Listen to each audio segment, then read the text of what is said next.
Assalamu alaikum ninth class. How are you all? I hope you will be fine. Class, this is your biology lecture. I hope you have understand the previous topics that were discussed in your lecture. Today we'll discuss about animal and plant tissues. So first of all, in this lecture, let's discuss about animal tissues. Before discussing the tissues, you should know the concept of tissues.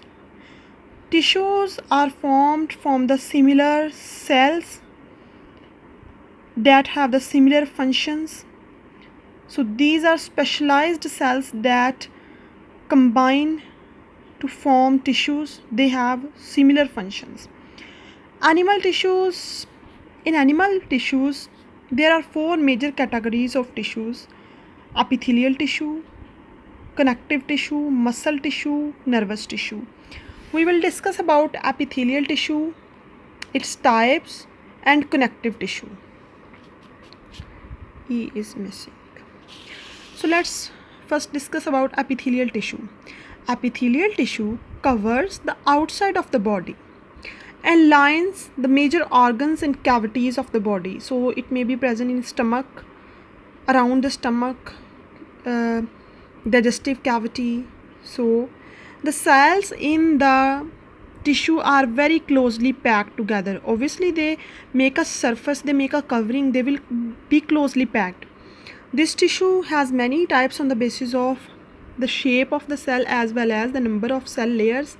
Some types include, so types are squamous epithelial tissue, cuboidal epithelial tissue, columnar epithelial tissue, ciliated columnar, stratified squamous. So these types, as the name shows, has different shapes as well as they are present in different organs. They have different number of cell layers and somehow they differ in function. So first of all, discuss about squamous epithelium. Squamous epithelium, it consists of a single layer of flat cells. It has a flat cell shape. It is found in the lungs, heart, blood vessel.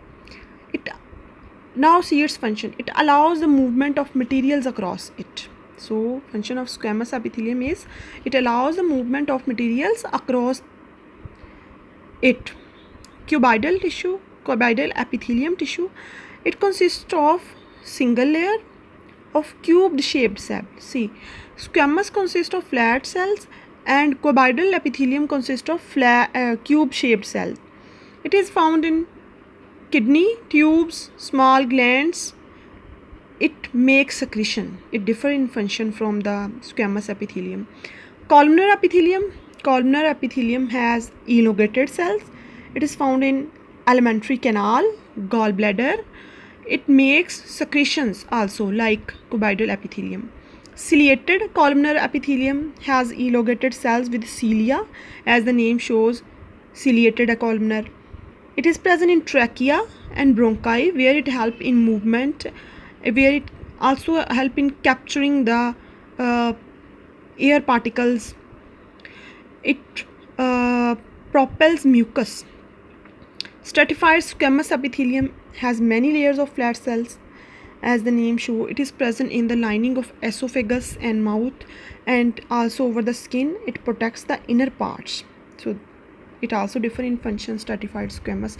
Now see the shapes of these different types of epithelial tissues. Squamous epithelium, cuboidal have cube shaped cells, stratified has many layers of flat cells, and columnar epithelium has column shaped cells. There are a number of cells in each tissue because cells are made up of large number of tissues.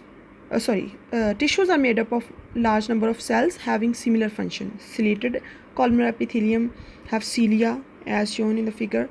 So next type is connective tissue as written. Connective tissue, their name shows that they are made up of cells that have functions in connection.